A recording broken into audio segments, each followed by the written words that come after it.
तो दोस्तों शुरू करते हैं आज की इंफ्रा न्यूज। पहली खबर जो आ रही है वो है फिर से गिफ्ट सिटी गुजरात अहमदाबाद के बगल से, जहां पर 1 लाख स्क्वायर फीट का एक ऑफिस स्पेस एक्वायर किया है आईटी जायंट कॉग्निजेंट ने। तो गिफ्ट सिटी का जो स्पेशल इकोनॉमिक जोन है वहां पर एक लोकल न्यूज़पेपर के द्वारा चीजें रिपोर्ट की गई। इनिशियली 500 एम्प्लॉइज को ये हैंडल करेंगे इस ऑफिस में, और धीरे धीरे स्केल अप होते हुए 2000 लोगों तक इस ऑफिस की कैपेसिटी बढ़ेगी। बात करें स्पेस कहाँ पे लिया गया है, तो यहाँ पर जो है टेक्फिन टावर्स जो प्रज्ञा 2 टावर्स के अंदर के का एक हिस्सा है, यहाँ पर ये ऑफिस स्पेस एक्वायर किया गया है। वैसे इन्फोसिस विप्रो इन्होंने भी इसी बिल्डिंग के अंदर जो है स्पेस एक्वायर की है। तो गिफ्ट सिटी के अंदर अगर आप खबरें देख रहे हो पिछले कुछ हफ्तों से, तो ऑफिस की संख्या जो है हर महीने हाफ अ डजन या उससे भी ज्यादा से बढ़ रही है। तो ये बात पे ज्यादा आश्चर्य नहीं होना चाहिए अगर 3 से 4 साल बाद में गिफ्ट सिटी एक्चुअल में एक काफी इकोनॉमिकली एक्टिव रीजन बन जाए। अगली खबर दोस्तों जो आ रही है वो हमारे डिफेंस से रिलेटेड है, जहाँ पर short Nyoma advance landing ground जो है वो भारत ने बनाकर तैयार कर लिया है। तो दोस्तों हमारी चाइना के पास की जो एलएसी है, यहाँ पर एयरफील्ड एक बनाया गया है, एयर स्ट्रिप बनाया गया है प्लेन्स के लैंड होने के लिए, और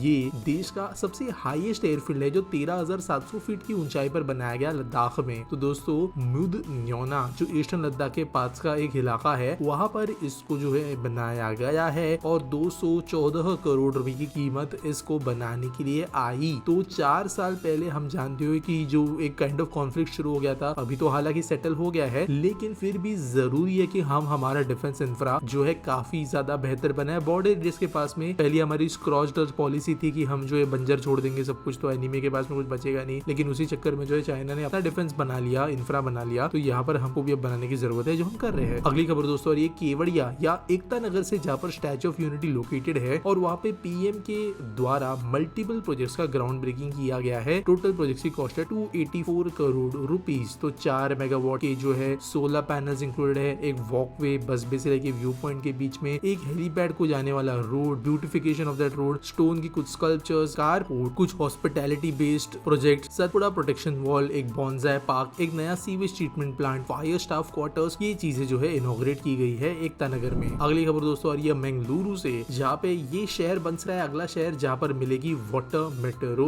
तो दोस्तों हालांकि हमने कल खबर कवर की थी कि सूरत के अंदर भी वाटर मेट्रो बनाने के ऊपर सीरियस काम अब हो रहे हैं, और इसी समय पर अभी कर्नाटका मैरीटाइम बोर्ड के द्वारा डिसाइड कर दिया गया है कि वो डीपीआर डिटेल्ड प्रोजेक्ट रिपोर्ट बनाना शुरू करेंगे मंगलुरु वाटर प्रोजेक्ट के लिए। तो दोस्तों यहाँ पर आप कह सकते हो सूरत का तो प्लान में है, लेकिन ये सीरियस लेवल पे जो इसके ऊपर काम शुरू हो रहा है। और यहाँ पे नेशनल वाटरवे 74 जो मंगलुरु में से गुजरता है, और गुरुकृपा नदी जो नेशनल वाटरवे 43 का आता है, जो कि दोनों मंगलुरु के पास से जाते हैं। इनको करते हुए यहाँ पर एक मेजर मेट्रो नेटवर्क बनाने का डिसीजन लिया जा रहा है। अगर बात करें यहाँ पे कुछ और डिटेल्स की, तो यहाँ पर अराउंड 17 स्टेशंस होंगे जो कि कनेक्ट करेंगे बंजल और नेत्रावती रिवर को, और अराउंड 30 किलोमीटर का इसका डिस्टेंस होने वाला है। तो देश के अंदर ये जो देश के अंदर जो ये वाटर मेट्रो का कॉन्सेप्ट है वो थोड़ा स्पीड पकड़ते हुए नजर आ रहा है दूसरे शहरों में भी। अगली खबर दोस्तों आ रही है गेटवे डिस्ट्रिक्ट पार्क्स लिमिटेड से, जो कि एक मल्टी मॉडल लॉजिस्टिक्स कंपनी है, और उन्होंने अनाउंस किया है मंडे को कि वो लॉन्च कर रहे हैं डबल स्टैक रेल सर्विसेज उनकी इनलैंड कंटेनर पोर्ट या आईसीडी के अंदर, जो फरीदाबाद में लोकेटेड है। तो आप जानते हो हमारा जो WDFC है, वेस्टर्न डेडिकेटेड फ्रेट पोर्टर, इस पे regularly double stack container train सब चल रही है, लेकिन ये जो पर्टिकुलर आईसीडीज कंपनी के द्वारा ऑपरेटेड है, वहां से ऑपरेशंस नहीं हो रहे थे डबल स्टैक कंटेनर से, दूसरे कुछ आईसीडी से हो रहे थे। लेकिन अब यहाँ पे भी ऑपरेशन शुरू हो गए, जिसकी वजह से फरीदाबाद से अब double stack container Mundra, Pipavav, Nhava Sheva इन रीजन्स तक जा पाएंगे। वैसे नावा शेवा तक तो शायद अब तक ना जा पाए, क्योंकि लास्ट टच ऑफ WDFC अब तक ओपन नहीं हुआ है, लेकिन अच्छा खासा महाराष्ट्र के इंटीरियर तक भी ये container train double stack trains को लेकर अंदर आ सकेंगे। और इन्होंने इसकी वजह से कहा है कि कैपेसिटी बहुत बड़े लेवल पे आईसीडी की बूस्ट होगी, कॉस्ट कम होंगे, ज्यादा सामान ले जाया जा सकेगा, 30% तक एफिशिएंसी बढ़ेगी, डिलीवरी टाइम्स कम होंगे। अगली खबर दोस्तों आ रही है उड़ीसा से, जहाँ पर रौरकेला के पास में रिंग रोड बनाने के लिए जो डिमांड है वो बढ़ते हुए नजर आ रही है, जहाँ पर एक एमपी के द्वारा साइन किया हुआ एक लेटर भेजा गया है union ministry of road transport and highways को, और गडकरी जी को कहा गया है कि रौरकेला को स्मार्ट सिटी बनने के लिए एक रिंग रोड की जरूरत है जो कि दिया जाए। तो रौरकेला के पास में कलूंगा, कंसबहल,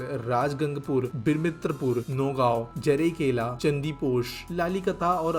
लाटीकटा और कुछ अदर एरियाज है, जिसको कनेक्ट करके हुए ये बेसिकली एक रिंग रोड की तरह सर्विस चाहते हैं। और वैसे NH 320D के वाइडनिंग वगैरह काम ऑलरेडी यहाँ पे चल रहा है, तो रोड एक्सटेंशन तो रौरकेला में हो ही रहे हैं, लेकिन अब जरूरी है की एक रिंग रोड भी शहर को मिले। अगली खबर आ रही है भारतीय रेलवे से, जिनके जो सुपर ऐप के बारे में हमें खबरें मिल रही थी उसके अंदर एक अपडेट मिला है कि दिसंबर तक मोस्ट प्रोबेबली ये ऐप लॉन्च कर दिया जाएगा। तो दोस्तों वैसे भारतीय रेलवे की अगर हम बात करें इस ऐप के अंदर, तो जितनी खबरें मुझे मिली है उसके सबसे अराउंड 100 करोड़ रुपए सरकार इन्वेस्ट कर रही है ऐप बनाने को। और जिनको नहीं पता तो ये किस तरीके का सुपर ऐप होने वाला है, जो मल्टीपल जो अभी रेलवे के ऐप चलते हैं, ट्रैकिंग के लिए अलग, बुकिंग के लिए अलग, IRCTC का अलग, इसको इंटीग्रेट करके एक सिंगल सुपर ऐप बनाया जाने वाला है, जहाँ पर railway booking, train tracking, reservation का ट्रैकिंग होना, platform ticket purchase, train schedule change वगैरह करना, ये सब चीजें एक ही ऐप के अंदर हो सकेगी, जिसको प्रोबेबली इस साल के दिसंबर यानी अगले महीने लॉन्च कर दिया जाएगा। अगली खबर दोस्तों ये चीनी कंपनी हायर ग्रुप से रिलेटेड, जो कि इंडिया के अंदर एक जॉइंट वेंचर करने की कोशिश कर रहे हैं JSW ग्रुप के साथ, जहां पर 1000 करोड़ की इन्वेस्टमेंट करेंगे मैन्युफैक्चरिंग यूनिट्स को सेटअप करने के लिए। तो दोस्तों फिलहाल हमारी जो गवर्नमेंट है वो चीनी कंपनी जो भारत के अंदर है उनके आर्म को ट्विस्ट कर रही है, ताकि वो मेजोरिटी स्टेक इंडियन कंपनीज को देकर ही ऑपरेट करे। देखा जाए तो ये सिमिलर स्ट्रेटेजी है जो चाइना अपनाती है अपने देश के अंदर, कि कंट्रोलिंग स्टेक किसी भारतीय कंपनी के पास में होना चाहिए और बचा कुचा चाइनीज कंपनी का स्टेक हो सकता है, जिसका इस्तेमाल करते हुए इस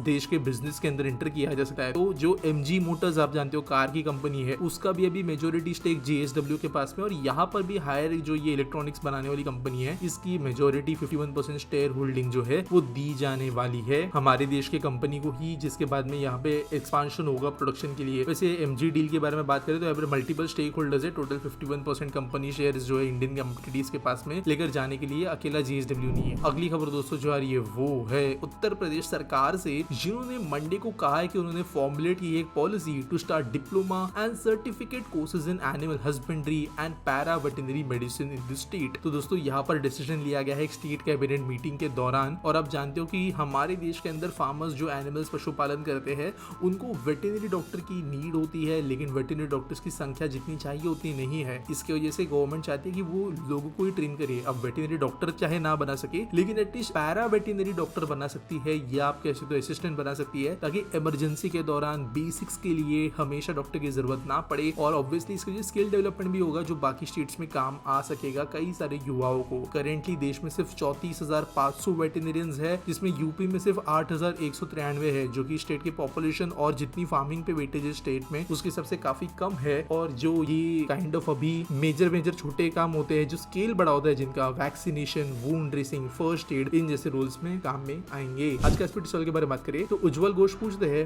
why Chhattisgarh lack private investment, Naya Raipur suppose to be the new capital feels like a ghost city. तो देखो यार, यहाँ पे ना इन्वेस्टमेंट के पीछे पॉलिसी और स्टेट का जो इमेज है वो बहुत ज्यादा मैटर करता है। अब मैं यहाँ पे एक एग्जांपल जो दे रहा हूँ, यहाँ पर मैं कंपैरिजन करके किसी को ऊपर नीचे नहीं दिखा रहा हूँ, लेकिन अभी अगर हम एक लाइव एग्जांपल भी देखें तो करंटली इलेक्शंस चलने वाले हैं महाराष्ट्र और छत्तीसगढ़ दोनों जगह पे। तो देखो यहाँ पर जो है मैं आपको एक उदाहरण इस तरीके का देता हूँ कि जब कोई इलेक्शन होता है स्टेट के अंदर तो कौन से मुद्दों पे बात होती है। फॉर एग्जांपल अब महाराष्ट्र में जैसे इलेक्शंस के दिन नजदीक आ रहे हैं, तो हालांकि यहाँ पर भी बहुत सोशल सामाजिक इश्यूज जो हमारे पॉलिटिक्स में चलते हैं उनको उठाया गया है, लेकिन इसके बावजूद अगर आप कोई भी बड़ा इंटरव्यू जाके देखते हो किसी भी बड़े या छोटे चैनल पे, तो आपको यहाँ पे पॉलिटिक्स के अंदर बहुत मेजरली इंफ्रास्ट्रक्चर इन्वेस्टमेंट्स और GDP ग्रोथ के बारे में पॉलिटिशियंस के द्वारा बात होते हुए नजर आएगी। इनफैक्ट झगड़े इस बात पे चलते कि कंपनी उधर चली गई, कंपनी इधर आई नहीं वगैरह वगैरह। लेकिन अगर आप कई दूसरे स्टेट्स में ऑब्जर्वेशन करो तो वो कभी मुद्दा बन ही नहीं पाता वहां पे इलेक्शंस के दौरान, और ये कहीं ना कहीं पे पॉलिसी में इफेक्ट करता है। एग्जांपल बिहार के अंदर भी ये इशू बहुत लंबे समय से रहा है, जहां पर 90s एंड अर्ली 2000s के अंदर सोशल विकास जो है यही मेन मुद्दा था। इनफैक्ट कई हमारे मिनिस्टर सीधा कहते थे कि विकास तो हो ही नहीं सकता, जो होगा वो सोशल कॉजेस पे होगा इस देश के अंदर भला। तो जब ऐसे सोच के साथ में ईस्ट इंडिया बहुत लंबे समय तक चला है, तो यहाँ पर इन्वेस्टमेंट जो है वो कॉन्फिडेंस के साथ में आ ही नहीं सकती। बिहार ने एक पॉइंट के बाद में कोशिश भी की थी, लेकिन फिर झूठे उनके सारे वादे निकल गए, इंसेंटिव्स एंड सब्सिडीज की, तो कंपनीज को और विश्वास उड़ गया। सेम चीज छत्तीसगढ़ के साथ में जाती है कि उनके पास में कोई भी स्ट्रॉन्ग पॉलिसी नहीं है, क्योंकि इलेक्शंस को अलग मुद्दों पे लड़ा जा रहा है। अगर पॉलिसी बनती भी है तो छत्तीसगढ़ के पास में कोई ऐसा ट्रस्ट दिलाने वाला फैक्टर नहीं है कि वो ट्रस्ट अगर वहां पे दे भी दे कोई कंपनी इन्वेस्टमेंट करने के लिए, तो जो भी उनको प्रोमिसेस किए गए हैं उसके हिसाब से उनको चीजें मिले, लॉ एंड ऑर्डर सही रहे। अब जब ये चीजें धीरे धीरे सही होगी तो धीरे धीरे वो इकोसिस्टम बनता है, लॉ एंड ऑर्डर बेहतर होता है, इन्वेस्टमेंट्स को ज्यादा है, कॉन्फिडेंस आता है, तब जाकर वो आएगी स्टेट के अंदर। और ये जो है बहुत ज्यादा फैक्टर्स पे डिपेंड करता है, स्टेट के पॉलिटिशियंस की क्वालिटी, उनका